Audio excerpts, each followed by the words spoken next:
What's up guys, Nukin here, and I'm back with another Star Wars Galaxy Heroes video. Today we're going to talk about some Rebel Scum, the Rogue One team for the combat mission in Phase 6 of the Rebel Assault Lightside Territory battles. This is a tough mission for a lot of people, either because they have them under-geared, or they don't have the team properly modded, or there's not enough ability upgrades. Either way, we're going to talk about how you can complete this mission 6 for 6 successfully. We'll talk about the mod suggestions, we'll talk about abilities to consider upgrading, and we'll talk about the strategy and get into some of the gameplay action towards the end of the video. Hopefully everyone is able to complete this mission and be a good guildmate, get the extra wave completed, and learn something, and hopefully you guys enjoy it. If you do, give it a thumbs up, it means a lot. Subscribe to the channel if you haven't already, of course, and let's get into it. So let's get into some theory crafting with some Rogue One mods. So here are the tanks of the team, Baze and K2SO. I grouped up the characters as tanks, support, and the attacker Chirrut for mod suggestions.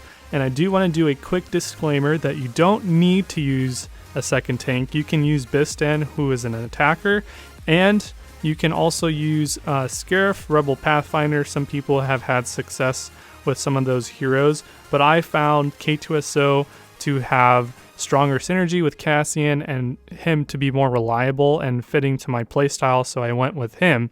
And all of these mod suggestions are taking into account that your characters are under-geared, we're talking like Gear 9 or Gear 10 and below, and that you don't have Jin's leadership zeted. Of course, if you had the Zeta on Jin, you would probably want to synergize more with that and maybe do a little bit more protection on some of the primaries, but without the Zeta, you're basically going to be relying on the health and the health recovery from Chirrut and the health over time, so you just want a big health pool. So for these characters, I went with health primaries across the board, including the arrow. You don't need these characters to be super fast, so you don't need a speed arrow. You just want them to kind of absorb the damage, and they might even die even with all these defensive traits.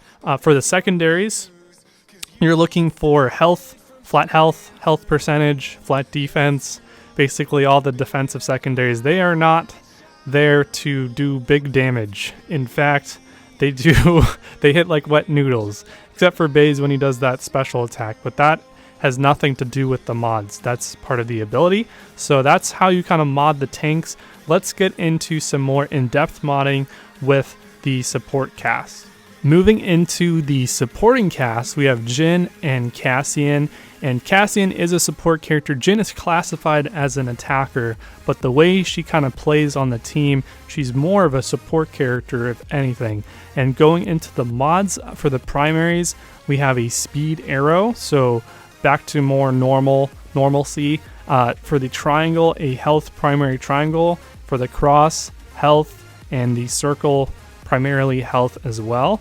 If you're starting to run out of health primary mods for the triangle, because they are sort of semi-carry damage dealers, for the triangle you could do crit chance for Jin and offense for Cassian in the triangle slot. For the cross, if you're running low on potency, especially Cassian, you could consider doing a potency cross for Cassian as well. But you can kind of make up for that depending on if you're running a 2-piece potency set or if you get a lot of potency in the secondaries. And actually, let's move into the secondaries. For both of them, you're looking for speed and health primaries in the secondary slots. And then if you want to kind of be a overachiever, you can look for potency and crit chance secondaries for both these characters, because they do have an impact on sort of the reliable consistency of the team. And lastly, we have Chirrut Îmwe, our attacker. So fun fact, if you look at Îmwe, it's spelled with that thing on top of the I, so I learned that in the making of the video. I did not learn how to pronounce his first name. Not sure if it's Chirrut or Chirrut, and I think I actually knew that, but I forgot. But anyways, he's one with the force and yada yada. And this is how you would mod him, preferably if you had the correct mods. I would give him a speed arrow. And for the triangle, something offensive like offense primary or crit damage primary, looking to capitalize on his damage output. He is your second reliable damage output source besides the exposed train. And for the cross and circle, health primary cross, for the same sort of reasoning as before. And if you don't have those, protection circle is okay. And for the cross, you can go with an offensive cross there. And then for the secondaries, I think this is actual in the order of the priority that you would want. Speed, flat speed, flat health, crit chance percentage, and flat offense for Chirrut Îmwe. So let's go, now that we covered the mods, let's go into the abilities that you should upgrade. Moving into the abilities, I separated them into Omegas and Zetas. For the Omegas, for Jin, the only suggested Omega I have is Truncheon Strike. This allows her to gain turn meter from the amount that she removes. So if you're removing turn meter from an enemy that has high turn meter, she'll basically almost be able to go right away again, which is good because the more turns that she takes, the faster she can get her Rebel counterattack ability off cooldown, so you have a backup if any of your tanks or any character basically dies. And then for Chirrut, we have the two specials, As the Force Wills and Strength of Purpose. These Omegas allow the abilities to have the cooldown of them reduced by 1, which is good, so he can kind of equalize the health of the team faster and he can do more damage, so that's good. And then for Cassian, we have one as well, Shock Grenade. So this is amazing because this is where a lot of your damage output and debuffs come out from Cassian. So this reduces the ability of the cooldown by 1, and that you want to use this basically every time the ability is off cooldown. So very good ability. And then lastly, this is a Zeta that I don't suggest that you do, but some people in particular situations may actually value the gear over the Zetas. So if you want to save gear, maybe you do Zeta Jin, and then you can, of course, do the Into the Fray leadership. Make sure that you're doing the leadership and not her other Zeta, which is probably one of the most highest accidental Zetas in the game, I believe, the one that makes her immune to stun. So if you're gonna Zeta Jin, make sure it's the leadership ability. Okay, so now that we went over the abilities, the Omegas and the Zetas, let's get into some gameplay. Alright, so we made it to some gameplay. So here's the team. We have Jin in the leadership position. She is not Zetaed, and she is gear 10. And then I have a Chirrut and Baze also at gear 10 here.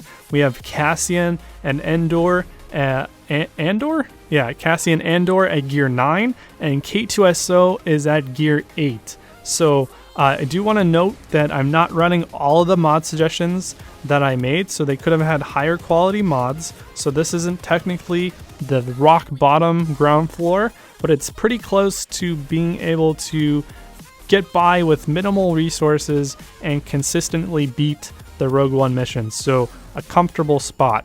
Technically, you might want to just kind of gear them up a little bit higher depending on where the quality of your mods lie.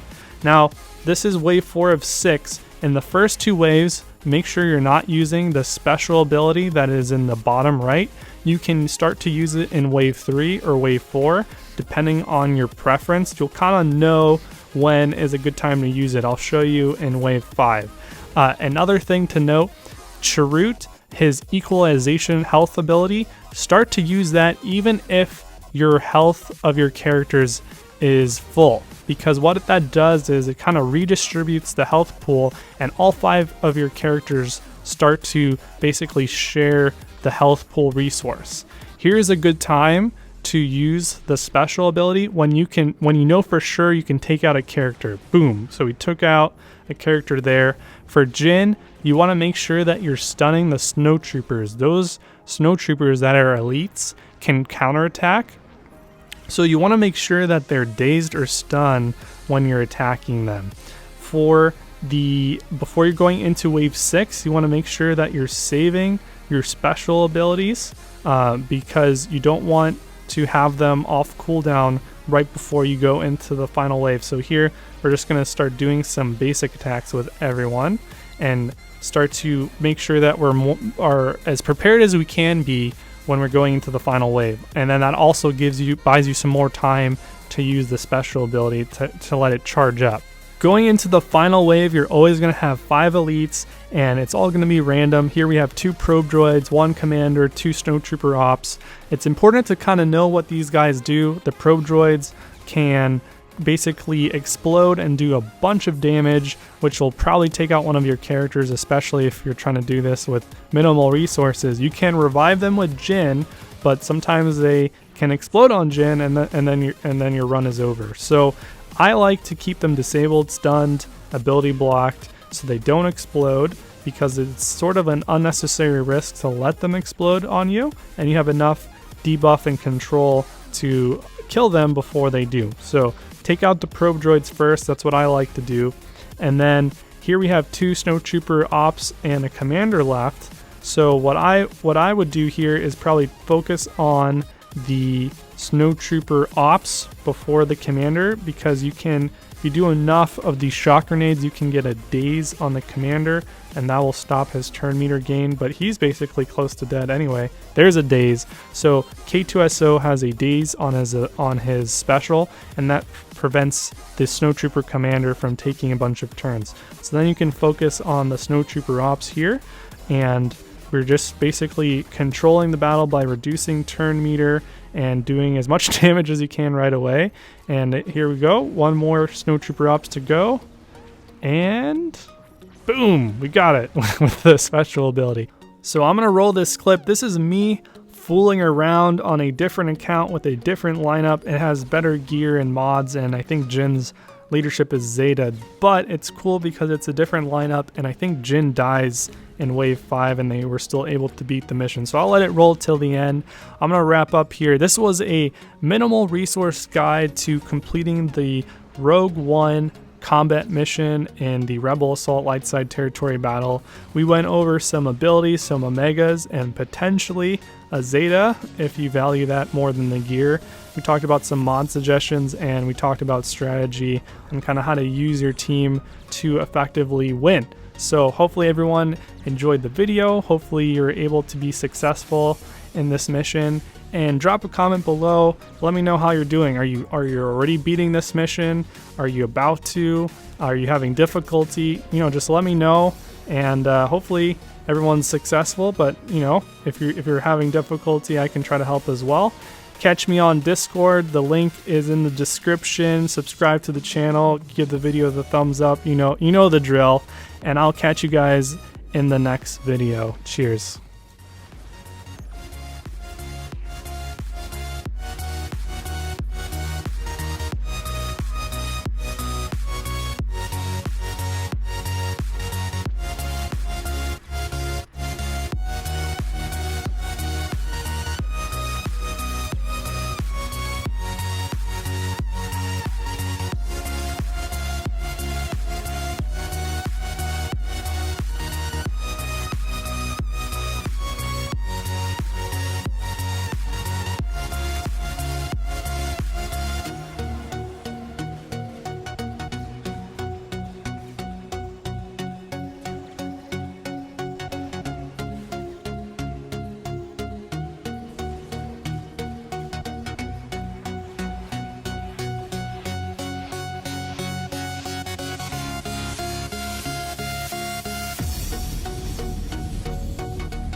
Like Randy, the club will go out to the granny. This nigga pull up your bandit. The killers understand it.